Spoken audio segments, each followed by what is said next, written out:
মা হুয়ার রূহ, মুহাম্মদ আমাদেরকে বলে শোনাও রূহ কারে বলে, কেমন করে আসে, কেমন করে যায়, এ ব্যাপারে কি জানো বলো। 2 নাম্বার প্রশ্ন, মান হুম আসহাবুল কাহফ, আসহাবে কাহফ সম্পর্কে কি জানো। 3 নাম্বার প্রশ্ন, মান হুয়া যুলকারনাইন, যুলকারনাইন বাদশা সম্পর্কে কি জানো। আল্লাহর হাবিব সাল্লাল্লাহু আলাইহি ওয়াসাল্লাম বললেন গাদান উজিবুকুম, আগামীকাল বলে দেব। কি বললেন? সবাই বলেন উত্তরে কি বললেন? আগামীকাল বলে দেব।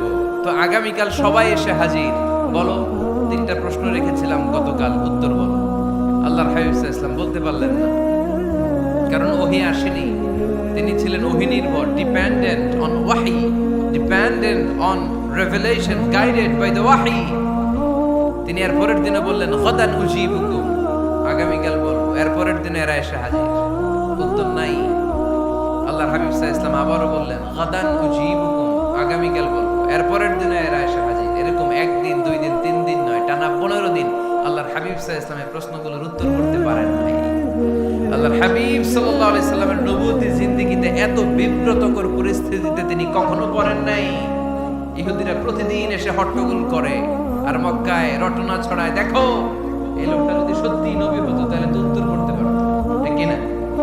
যেহেতু উত্তর করতে পারে না, আসলে সে আসল নবী নয়, সে ভণ্ড নবী, মিথ্যা নবী। পড়েন না আউযুবিল্লাহ।